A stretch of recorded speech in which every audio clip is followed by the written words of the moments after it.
Hi, I'm Jade from Jacob Steele, and this is the second video in our series JS Talks.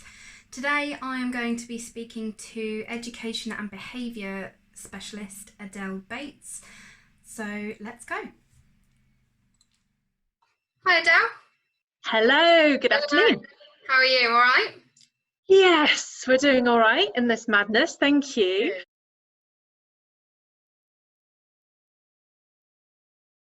So I'm Adele Bates and I'm a behaviour and education specialist.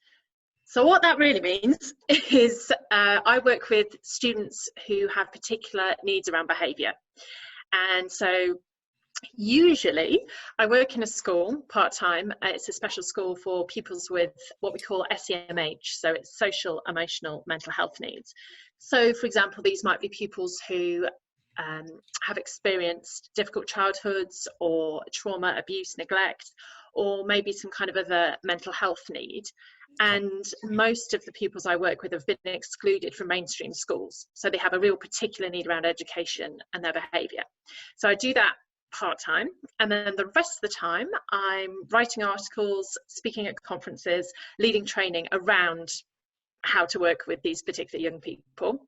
Wow. And this year I've had two exciting things. So I'm going to be speaking whenever we get back to it. I'm going to be doing my first TEDx talk. I'm the 2020 speaker, and then I'm currently, as we speak, writing my book. I just got a contract with Sage Education, and I'm writing a book called Miss I Don't Give a which is a behaviour guide for parents, carers, teachers on, again, how to work with these types of students with behavioural needs.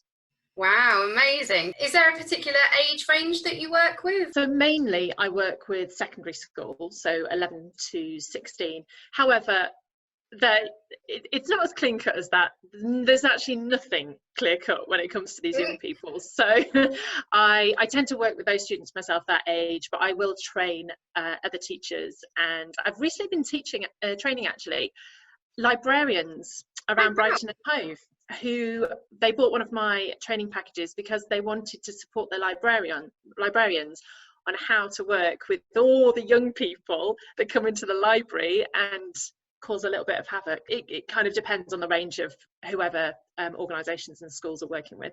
So I know that you've got a slide that you want to go through with us today. So do you want to head on over and tell us what that's about?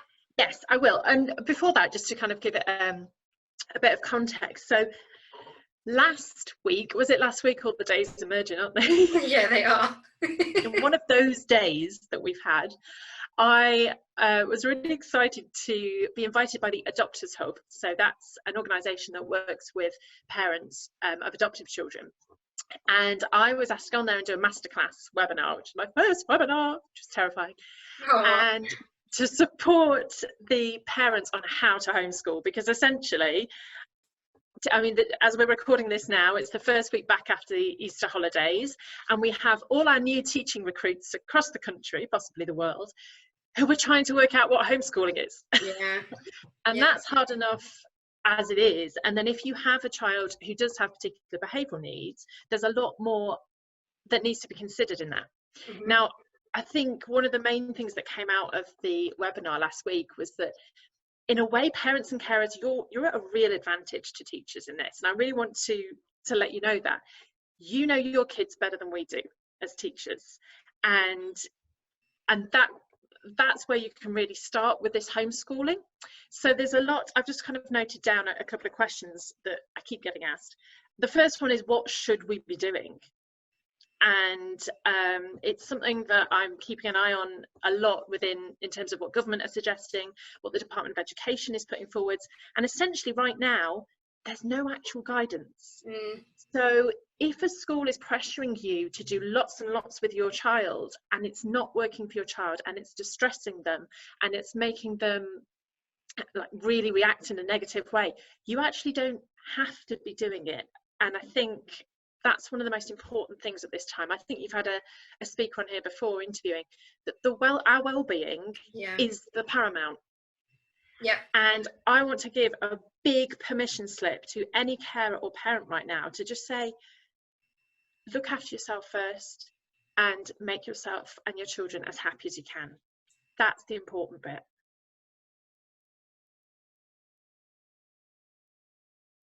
So that brings me on to my rule. This was the slide during that webinar last week that resonated the most with people. It's called the Big Behaviour Rule. And I advocate this both for teachers and what I'm calling new teachers, new reluctant teachers.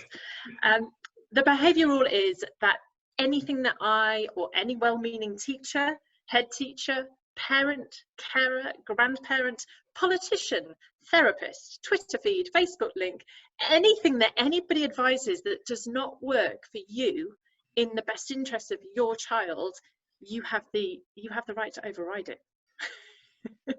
So Yeah.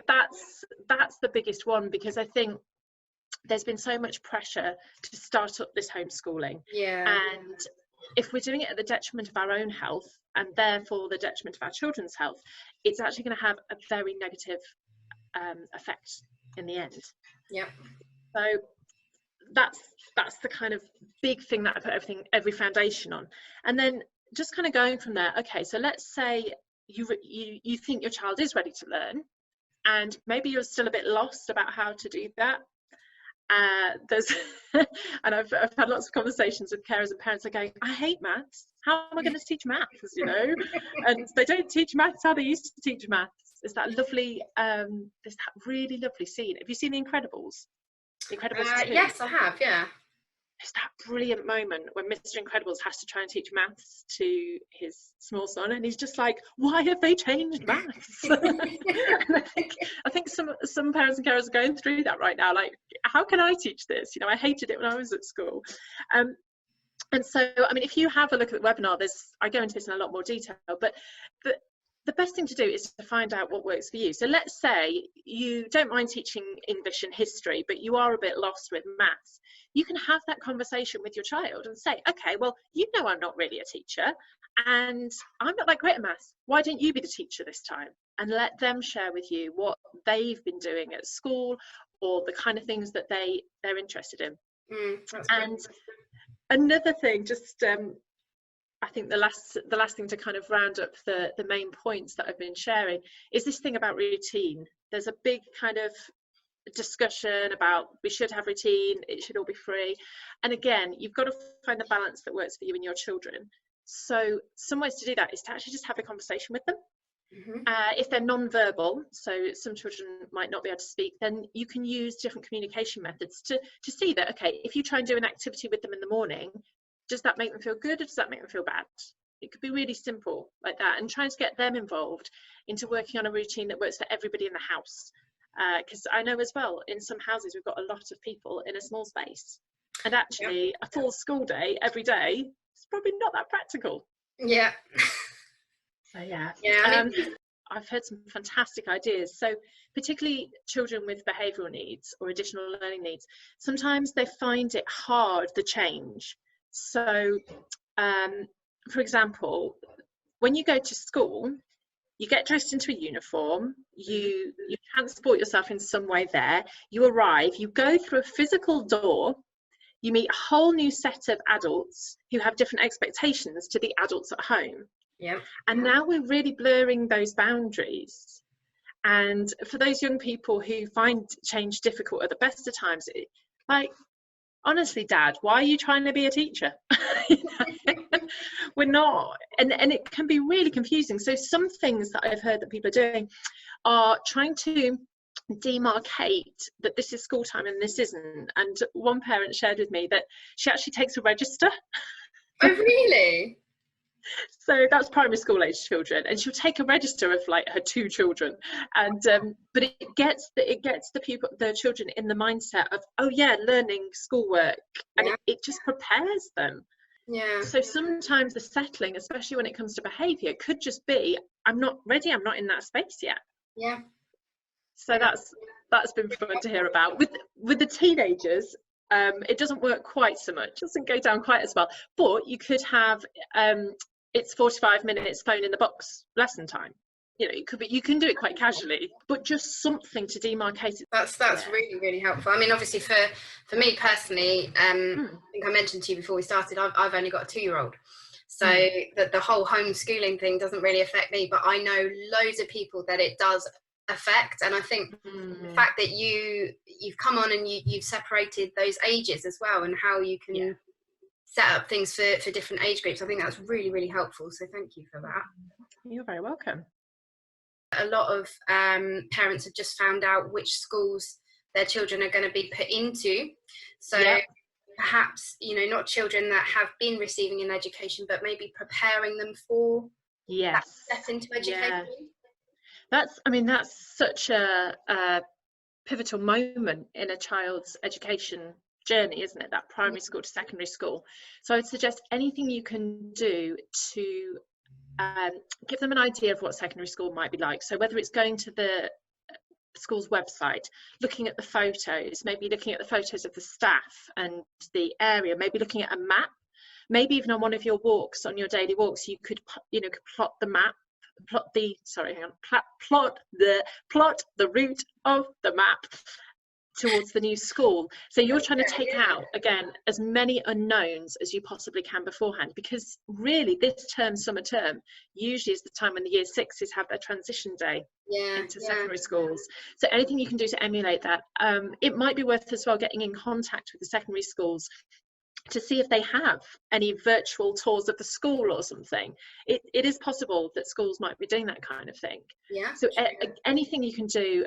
Also, maybe if you know other children who go to that school, could you set up some kind of video call so they could ask questions to their friends who are already there? That kind of thing. So it's, again, just trying to ease that transition as much as possible. I know you do a lot, particularly with behavioural issues and you know, special needs kids. Is there any particular piece of advice other than what you've already given that might help parents that are struggling to cope a little bit at the moment? Yeah, I would say put your own oxygen mask on first. So even if you don't do an official lesson for a week, but you are able to look after yourself and feel a bit better, that's the best thing, because in that way children are like animals, in the sense they're really sensitive to us. They know when we're not feeling good. And it's okay not to feel good right now, and it's okay to role model that. Actually, we're not going to do that today. I'm feeling really sad and I need to do something that's going to make me feel better, which is whatever it is, bake a cake, have an ice cream and film morning, and feel free to role model that this is a hard time, because through watching you as a role model doing that, they'll be able to learn themselves that it's okay not to feel okay at this point. It's totally allowed. It's totally allowed. So put your own oxygen mask on first before you try and help them, because otherwise they will smell it a mile away.